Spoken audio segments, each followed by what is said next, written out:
Hello future leaders, welcome to this channel.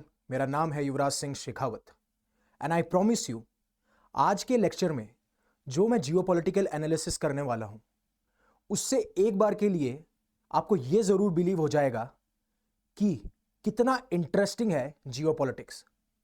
और मैं यह भी क्लेम कर सकता हूं कि most of the YouTube channels उस हद तक नहीं जाते हैं जहां तक आज मैं जाऊंगा, और आपको एक तरीके से बताऊंगा किस तरीके से नेशन अपनी पॉलिसीज को प्लान करता है और सीक्रेटली क्या क्या चीजें होती हैं, राइट?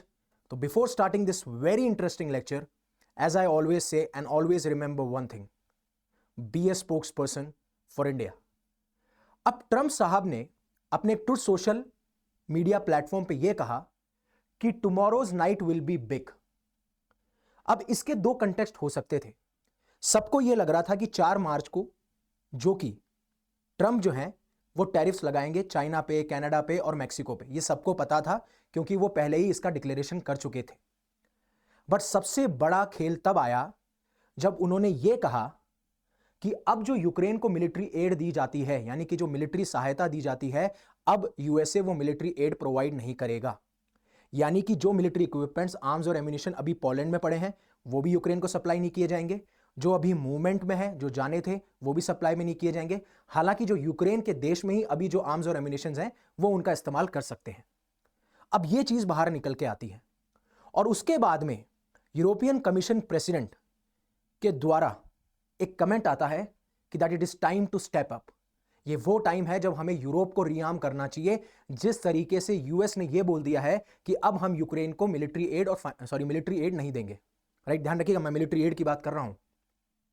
और उसके बाद में वो ये चीज कहती हुई नजर आती है, जैसा कि आप देख सकते हैं कि यूरोपियन यूनियन की चीफ ने साफ साफ कहा है कि हम अब यूरोप को रिआर्म करेंगे। उनका प्लान है 800 बिलियन यूरो का। अब सबसे बड़ी बात है कि इस प्लान में क्या है और किस तरीके से, क्या सिर्फ यूक्रेन को एड ना देना ही एक रीजन है या इसके अलावा भी कोई ऐसे रीजन हैं जिसकी वजह से यूरोपियन यूनियन ये प्लान कर रहा है? मैं उसको ब्रीफली समझाऊंगा, बट आप स्टेप बाय स्टेप देखिए कि कैसे यूएसए जो है अपनी पावर को विड्रॉ कर रहा है बहुत सारे रीजन से, और उनमें एक रीजन है यूरोपियन रीजन।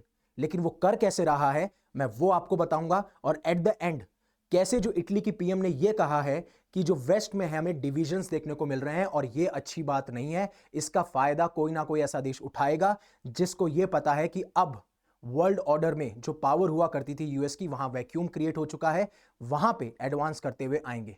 तो ब्रीफली एकदम अच्छे से डिस्कशन करते हैं, टॉपिक्स को लिंक करते हैं। तो चलिए शुरू करते हैं। अब देखिए, सबसे पहले क्या किया ट्रंप ने, यह कहा कि मैं मैक्सिकन और कैनेडियन इंपोर्ट्स पे क्या करता हूं, मैं टैरिफ लगा देता हूं। जैसा मैंने आपको पहले भी बताया था कि कनाडा, मैक्सिको, ये सारे के सारे आपके अलाय हैं, ये आपके नेबरिंग कंट्रीज हैं।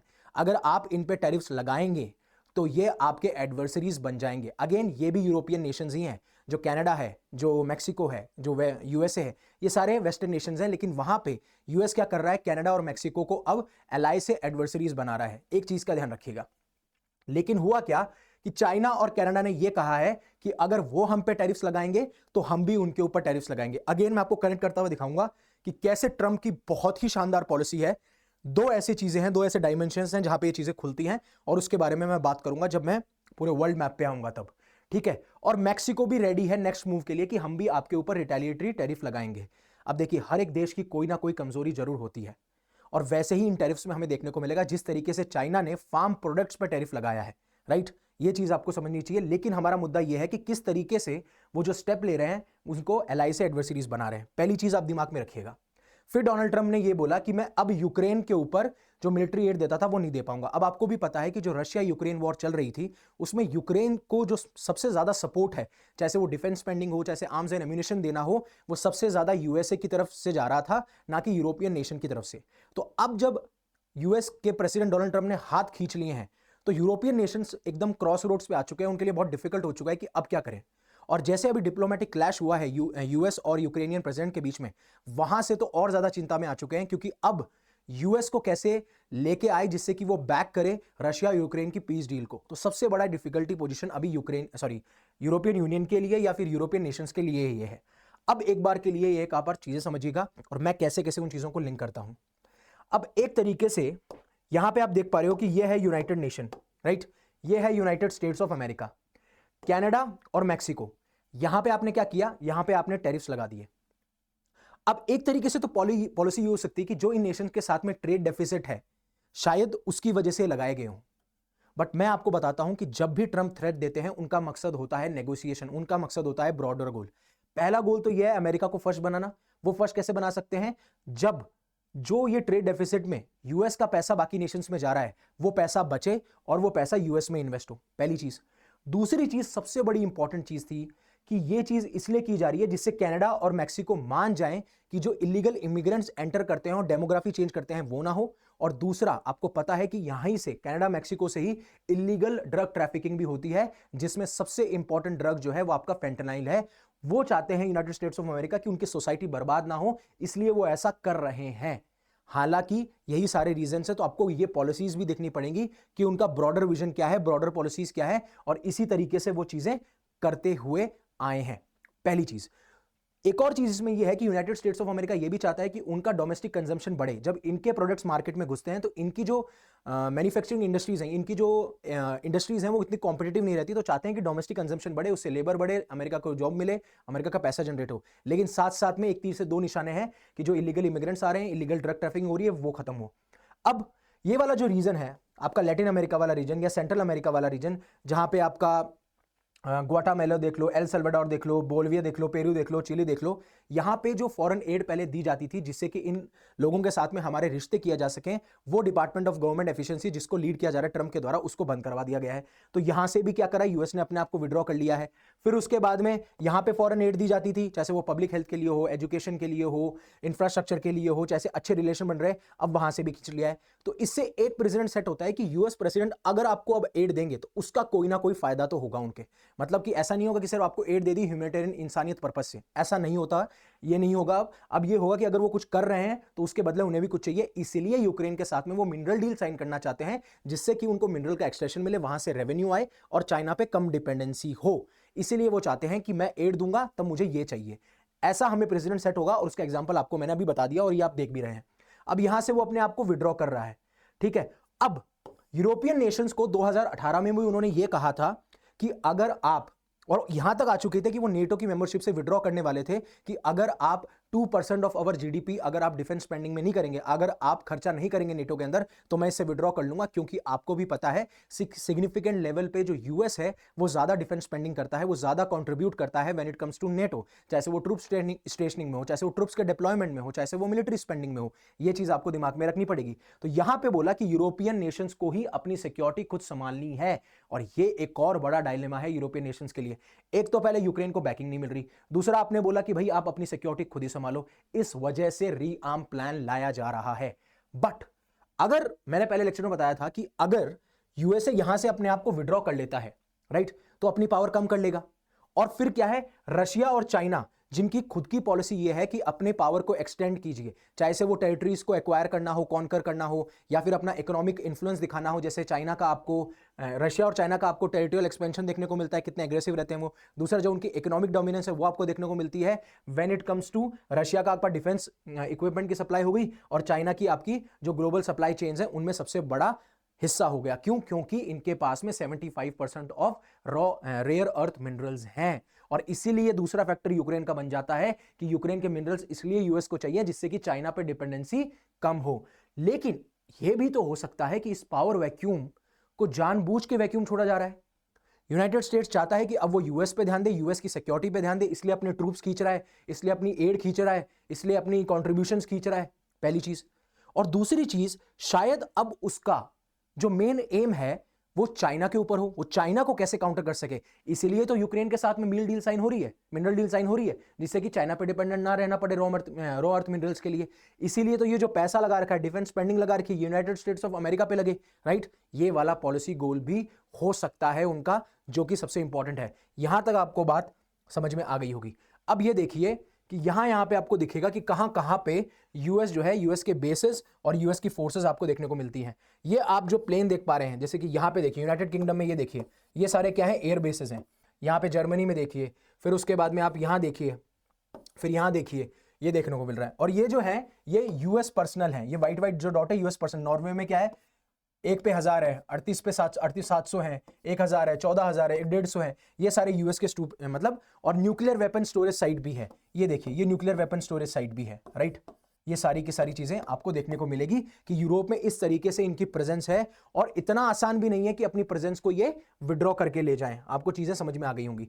अब आगे जानने से पहले कि क्या यूरोप का प्लान है और किस तरीके से रशिया के साथ में जो फोन कॉल पे बातें हुई हैं, वो सिर्फ इस वाली बात नहीं हुई कि हम रशिया यूक्रेन की पीस डील कैसे साइन कर सकें, उसके पीछे मोटिव कुछ और है, उसके बारे में डिस्कस करेंगे। उससे पहले अनअकैडमी आपके लिए लेकर आया flat 60% of on all the courses, जो कि आपकी तैयारी को बहुत अफोर्डेबल बना देगा। अगर आपको मैक्सिमम डिस्काउंट चाहिए तो आप मेरा कोड यूज कर सकते हैं, दैट इज यूवी पाजी वाला UV, that is UV50 YUVI50।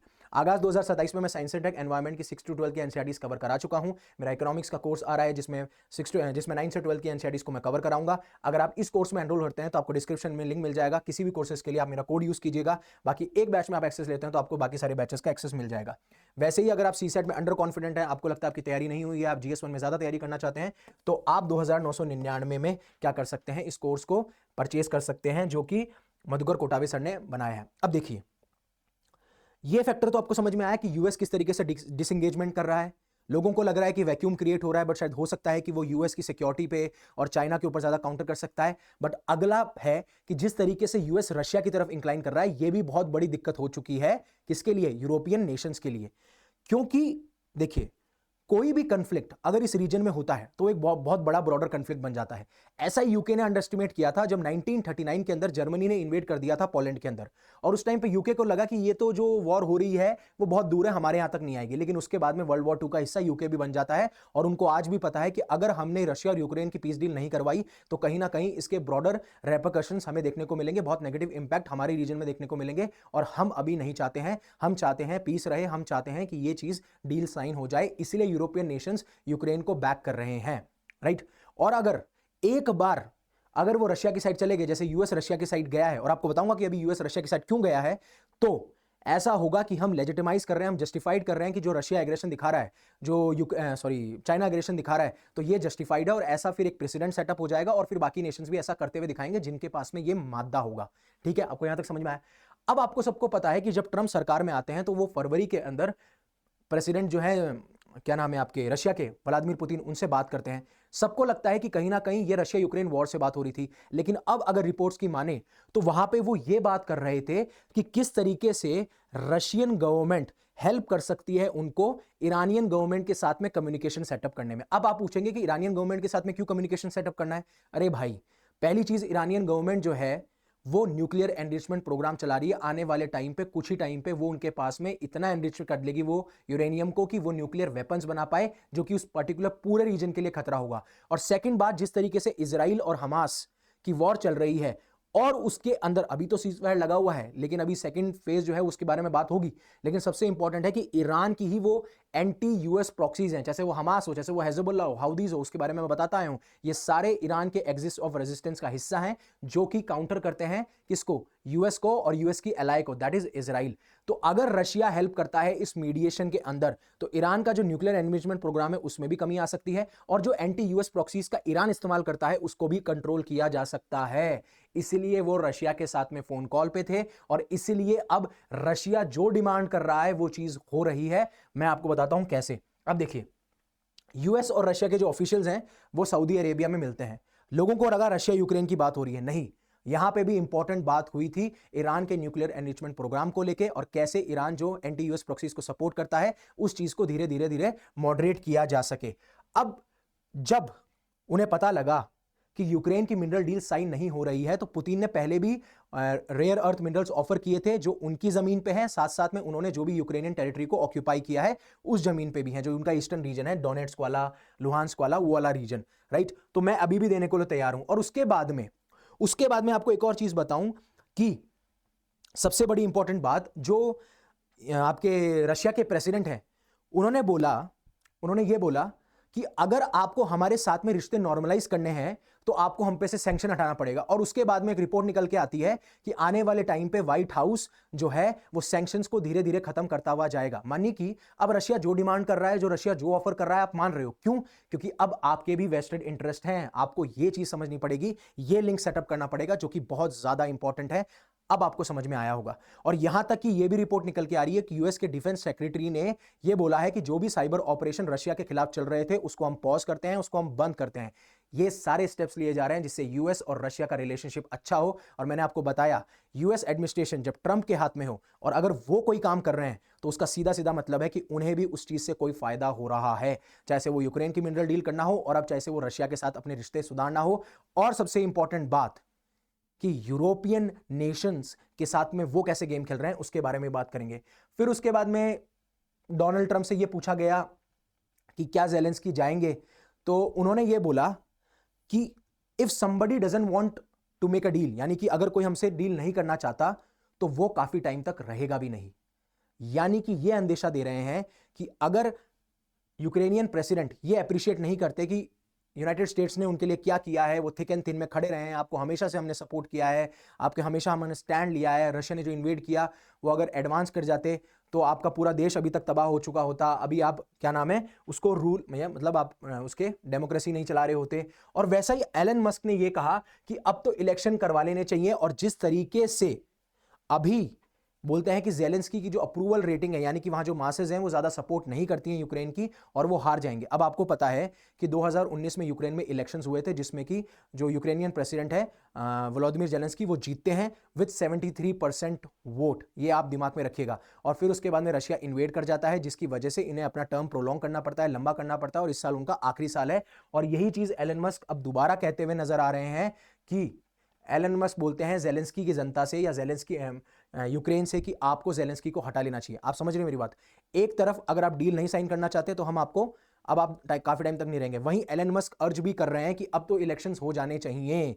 ये सारी चीजें आपको समझनी पड़ेंगी, एक दूसरे से इंटीग्रेटेड है। और ये बोलते हैं कि Zelensky should be offered some kind of amnesty in a neutral country, किसी न्यूट्रल कंट्री में उन्हें भेज देना चाहिए, उन्हें एमनेस्टी दे देनी चाहिए।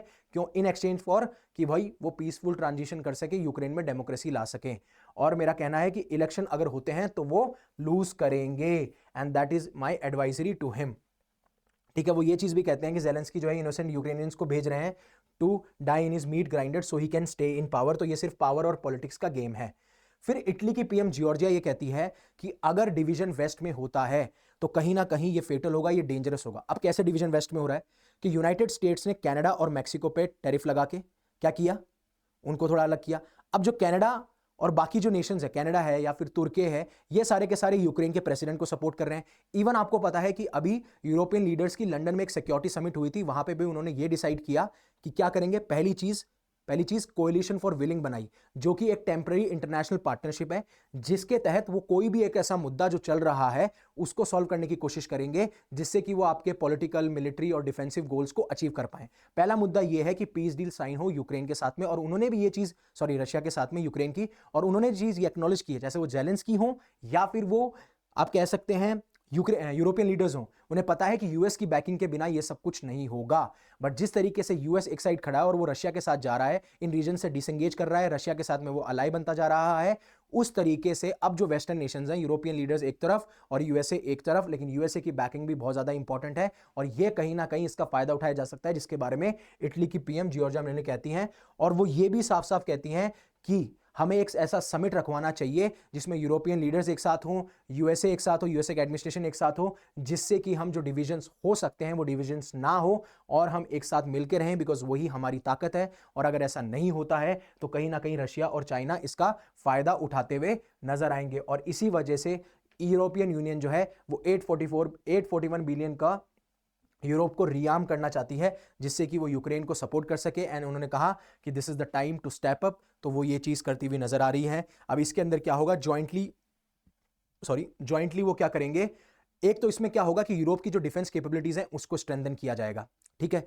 उसके बाद में जो मिलिट्री डिफेंस स्पेंडिंग है उसको बढ़ाया जाएगा, साथ साथ में यूक्रेन की जो मिलिट्री डिफेंस स्पेंडिंग है उसको भी बढ़ाया जाएगा, उनकी डिफेंस कैपेबिलिटीज को भी बढ़ाया जाएगा। और सबसे बड़ी बात ये जो है, ये जॉइंट बोरोइंग होगा, यानी कि ये सारे नेशंस जो हैं जॉइंटली बोरो करेंगे एक पैसा और उस पैसे से क्या करेंगे, ये चीजें खरीदेंगे, चाहे से वो आर्टिलरी हो, चाहे से वो मिसाइल्स हो, चाहे से वो एम्यूनेशंस हो, ये सारी चीजें खरीदते हुए नजर आएंगे, क्योंकि अब इनके लिए बहुत इंपॉर्टेंट है।